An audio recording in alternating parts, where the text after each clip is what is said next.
Nagaan gooftaa isiniif haa ta'u. Amma sagalee Waaqayyoo Wangeela Maatiyos boqonnaa 11 lakkoofsa 28 haga 30tti gooftaan keenya Yesuus Kiristoos dubbate kutaa sana dubbiseetan walii wajjin yaada gabaabaa isiniif hira. Sagalichis nan dubbisa maqaa gooftaa isin akkas jedha. Isin dadhaboota nana ba'am keessan kan isinitti ulfaate gara koo kottaa ani isinan boqochiisa. Wanjoo koos baadhaa anarraas bara ani garraamiidha gara laafessaa boqonnaas lubbuu keessaniif hin argattu wanjoon koos salphaadha. Ameen. Kutaa kanarratti kan dubbii kana dubbate gooftaa keenya Yesuus Kiristoosidha. Yesuus Kiristoos nama ta'ee gara Maariyaam durbaatti kan dhalate namoota gara isaatti gaafa waamu akkas jedhaan. Isin dadhaboota nana ba'am keessan gara isinitti ulfaate gara koo kottaa jedha. Yesuus Kiristoos namoota waama. Kutaa kanatti kan arginu namoonni waamicha namaa godhu argina. Waamicha inni godhu kun immoo waamicha addunyaan yeroo kana biyyi lafaa namni firri hiriyaan abbaan ilmaa fi haati intalaa fi firri firaa fi hiriyaan hiriyaadhaa fi maatiin lammiin waliif godhutu hin taane waamicha addaati. Waamichi gooftaan keenya Yesuus Kiristoos iddoo kanatti waamicha inni gara isaatti waamu kuni namoota tamii waama. Isin dadhaboota nana ba'aan keessan kan isinitti ulfaate gara koo kottaa ani isinan boqochiisa. Addunyaa kanarraa namni nama gara isaatti gaafa waamu ittiin fayyadamuudhaaf, irraa gargaaramuudhaaf, irraa jiraachuudhaaf, irraa waa bu'aa argachuudhaaf namni nama gara isaatti waama, gara isaatti barbaada. Yesuus Kiristoos ilmi Waaqayyoo nama gara isaatti gaafa waamu amma namoota waamaa gaafa jiru warra dadhaboo warra ba'an itti ulfaatu warra socho'uu dadhaban wanti adda addaa ba'atti ta'ee baachuu warra dadhaban kananii kottaa ba'aa keessan baadhaati akka ba'aan keessan isinirra jirtu gara koo kottaa jedhu. Maaliif jedhaa ba'aa keessan isa isinitti ulfaate kanan isinirraa fuudhee isin boqochiisaa jedha. Namni boqonnaa barbaadu yoo jiraate gara koo haa dhufu jedha.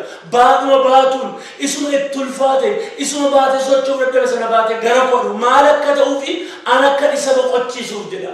Arraa fudhattan koo sagalee kana kan dhageessan carraa argattanii dubbiin kun gurra keessan keessa kan bu'u arra ergaan isinii qaba. Ba'aan kan isinitti ulfaate ba'aan cubbuu kan isinitti ulfaate suusiin araadaan adda addaa kan isinitti ulfaate baachuu kan dadhabdan lubbuun keessan boqonnaa kan dhabde jireenyi keessan boqonnaa kan dhabe keessi keessan boqonnaa kan dheebote keessi keessan aara galfii kan dheebote maaltu na boqochiisa yoo eessa yoo naqeen boqodha biyya kam naqeen boqodha yoo jettan yoo jiraattan arra ergaan isii qaba. Ilmi Waaqayyo Kiristoos Yesuus gara koo kottu ba'ama keessanaa wajjin asirraa fuudheen si boqochiisaa jedha. Namoonni baay'ee boqonnaa barbaachaaf jiranii waan baay'ee godhu. Namoonni baay'ee aara galfii barbaachaaf jiranii waan baay'ee godhu. Yaa nama boqonnaa dhabde, yaa nama aara galfii dhabde waan baay'ee gochaa jirtu. Inni ati gootu sun hundinuu tokkoon saayinuu karaa boqonnaa waan hin taaneef inni si boqochiisu lubbuu kee boqochiisuu kan danda'u Kiristoos ilma Waaqayyooti harka kee gara isaatti laadhu hin barinii kottu hin joorinii hin jaawwarinii bakka keessa hin naanna'inii ilmi Waaqayyo Kiristoos Yesuus boqonnaadhaaf si waamaa jira. Kanaatiif gara boqonnaatti akka dhuftu jaalala gooftaatiin si waama. Boqonnaa yoo barbaade boqonnaan eessa hin jiru? Boqonnaan boqaa Kiristoos keessa jira. Harka gooftaa keessa jira. Mana gooftaa keessa jira. Kanaaf waa'ee keetiif kan du'e harka isaa bal'isee gara Golgootaatti ol ba'ee fannoo qaraaniyooo irratti mismaaraan harka isaa bal'isee kan waraaname suni arramoo harka isaa bal'isee maal sin jechaa jira?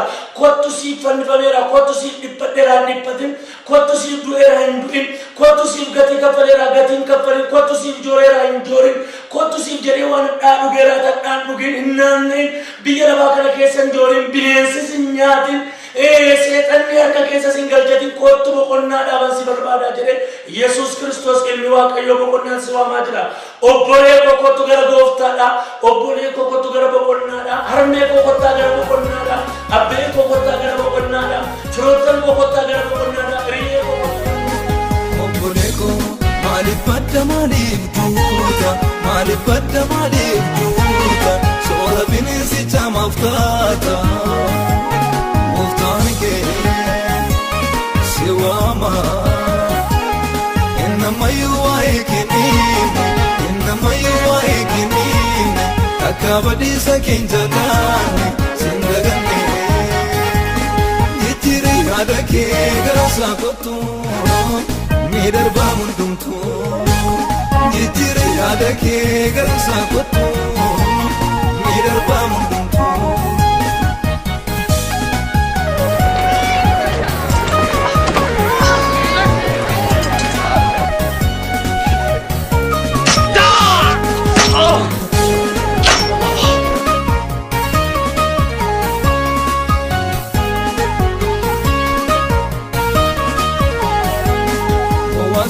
Jettu iji kee nagarre eefa jetta malee akka deemuun barre irra kan bareedu keessi sumni hora kan wata burratumaaf fuudhe siin dora. Gowwaasiin jettu iji kee nagarre eefa jetta malee akka deemuun barre irra kan bareedu keessi sumni hora kan wata burratumaaf fuudhe siin dora. Maalif badda maalif duuta maalif badda maalif duuta soora bineensicha maaf taata gooftaan kee si waama innamayyuu waa'ee kennime innamayyuu waa'ee kennime akka badiisa keen jaalaanne sin daganne jijjiirri yaada kee gara isaa kottu ni darbaa hundumtuu. Jijjiirri yaada kee gara isaa kottu ni darbaa hundumtuu.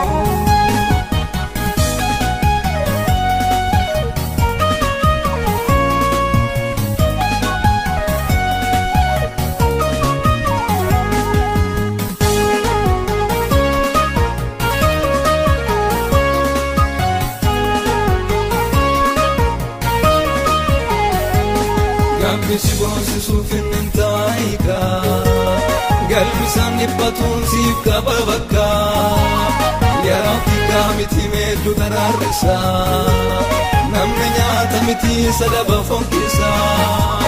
Gabbisi boonsisuuf hin taa'ika galbisaan dhibbatuun siif qaba bakka yerootti gaamiti meeddu daraarrisa namni nyaata miti sadaba fonkisa.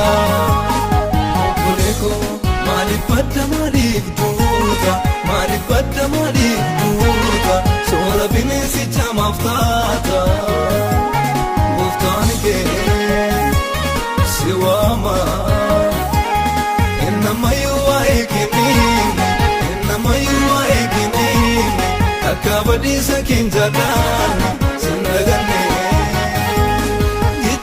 Yaada kee gara isaa kottu ni darbaa hundumtuu.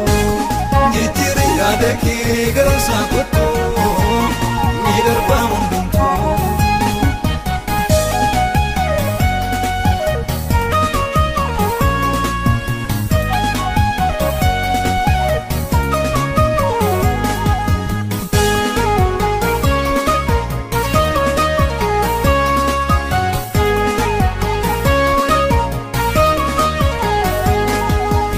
Rabbiteen nabin gonficha eddoo itti laaduu dhaga'i dubbicha amanadhu gooftaa jabanni keenyika kan yeroof mul'ata isa godhu addaa. Ishee rabbiteen nabin gonficha eddoo itti laaduu dhaga'i dubbicha amanadhu gooftaa jabanni keenyika kan yeroof mul'ata isa godhu addaa.